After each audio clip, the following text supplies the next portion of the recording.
W3C is updating the Web Content Accessibility Guidelines, or WCAG. Version 2.2 is set to be finalised early this year, and with that, we have some changes to make. In this video, we'll take a look at what's changing, what's staying the same, and what it all means for us.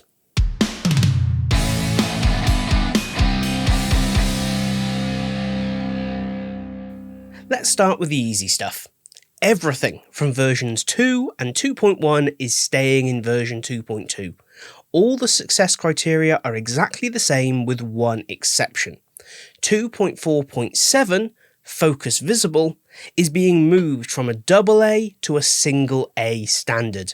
And you'll see this in some of the other updates where everything around focus and focus order is really being beefed up, you might say. Now, as we go through these different changes, what we'll look at is the problem that W3C have defined, how they defined the kind of workable solution, and the new criteria they have created. Version 2.2 is going to include 9 additional success criteria, and we'll take a look at all of them in just a moment. But before that, please consider subscribing to the channel, changing the notifications to all, and hitting the like button if you haven't done so already, because, hey, it's YouTube and I've got to tell you to. Let's dive in and let's start with 3 new success criteria for the Navigable guidelines. First up, we've got 2.4.11, Focus Appearance. This is a new AA standard. Here, the problem for the user is defined as, I can't tell where the keyboard focus is as I move around the web page or app. Now, as always, the standards have been written with web pages and apps in mind, so we need to transpose in content, e-learning, LMS, whatever's relevant to our domain. Now, they've also defined that a working solution is, I can see where the keyboard focus is as I move around the web page or app. Really simple, really clear. I love the fact that they've got clearly defined problems and solutions right at the start of these. This criteria sets out 2 ways that you can actually achieve this solution, but the most practical for us is going to be option 1.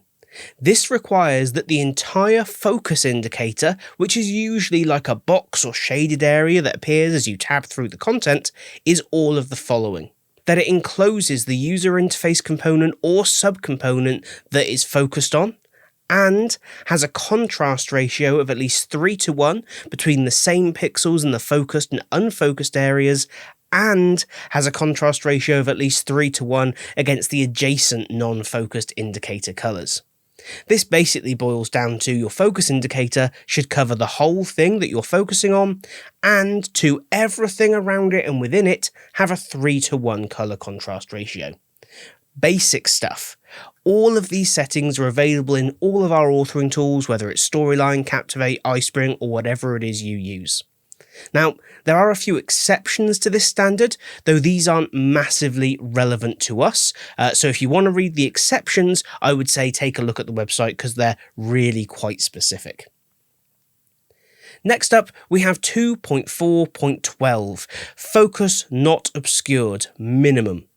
This is another new AA standard. This time, the problem is defined as, the page has a big banner that's always across the bottom. Think sticky footer or header. When I move to focus items, some are hidden behind the banner and I can't see them. Now, a solution to this is deemed to work well when I can move the focus to the items and I can see them all. Really basic, but you'd be amazed how many websites and apps especially get this wrong. The application for this is really simple. We as authors must not conceal focus indicators behind content we've created. In most software, this is actually getting pretty difficult to do, though you should pay special attention if you are creating kind of auto-generated headers, footers, and nested menus. Last in this section is 2.4.13, Focus Not Obscured Advanced, and this is the first of the new AAA standards. And this actually continues on from the previous success criteria, and we define the problem as the page having a big banner that's always across the bottom. Think sticky banners, exactly the same, and the solution is exactly the same. The only difference here is that there are no exceptions. Now, it's fair to say that we probably don't do many headers, footers, banner images, and nested menus inside eLearning, but what about your LMS or LXP? This is a time when you really want to be looking at your platforms and considering the fact that, as we make our content more accessible, we need to take a new look at the platforms we use to deliver said content. So now we move on to some new input modality guidelines, starting with 2.5.7, dragging movement. Now this is a new AA standard that is very relevant to us and our industry's love of drag and drop activities. The problem is defined as I cannot hold down the mouse button and drag it accurately enough to move the items in the list. A good solution is defined as when I click an item in the list, I get up and down arrows and I can click those to change the order. Application here is pretty simple. The user needs to be able to complete the interaction with a single pointer without dragging. So, I should be able to click on an object and click where I want it to go, or select an object and have on-screen controls to reorder it. The criteria does allow for this not to be actioned when the act of dragging is essential in the activity, though this is not really the case in our common kind of sorting and organising activities. This really addresses a fairly kind of long-held feeling I've had about drag and drops really just not being ideal from an accessibility standard, and now finally we have an actual success criteria dedicated to addressing that. Next up, we have 2.5.8, target size, and this is a new AA standard. This problem is defined as the buttons are too close together, I hit cancel when going for submit, then I have to start all over again. A good working solution is that there's more space between buttons, so I don't hit the wrong button when riding on a bumpy bus, let's say, or if like me you've just got big fingers and you can never find a phone screen big enough.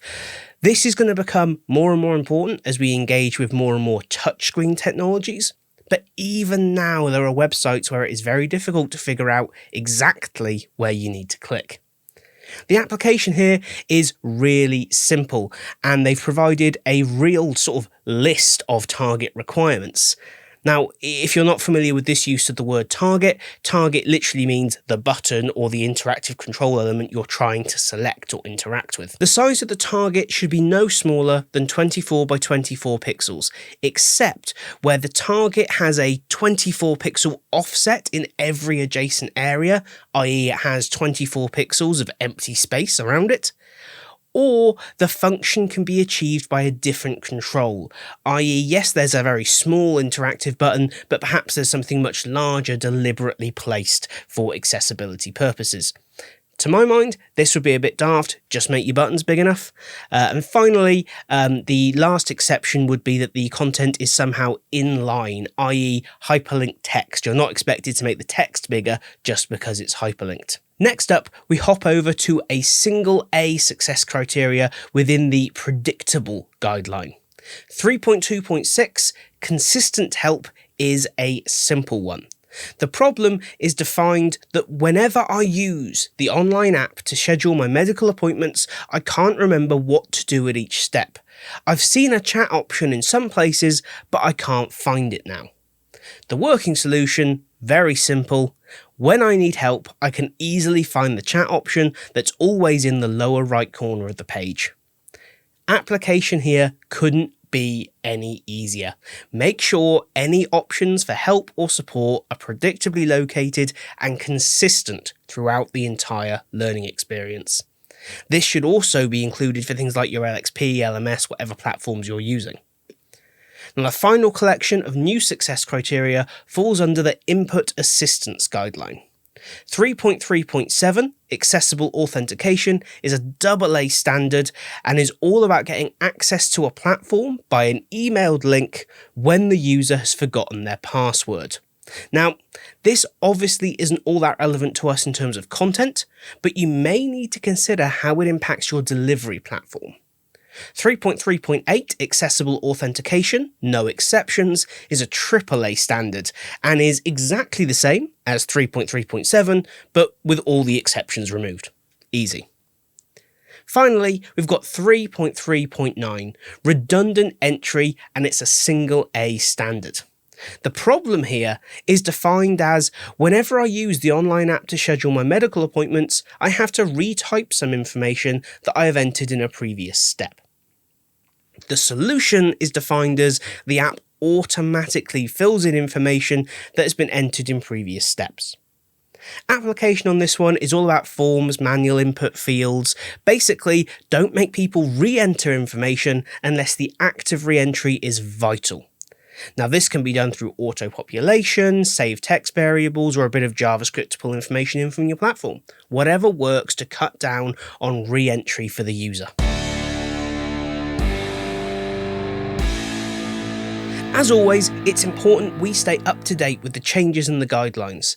Now, version 2.2 is not yet live, and the draft could change, though with the finalisation date coming up, it's probably a good idea to get started today. With the early release of this draft, we should be updating our accessibility frameworks ahead of the final release. You can find all the details of these changes and the new success criteria on the W3C website, and I'll include a link in the description of this video. Thanks for watching to the end of the video, and before you go, please consider sharing your thoughts in the comments and then sharing the video with a colleague.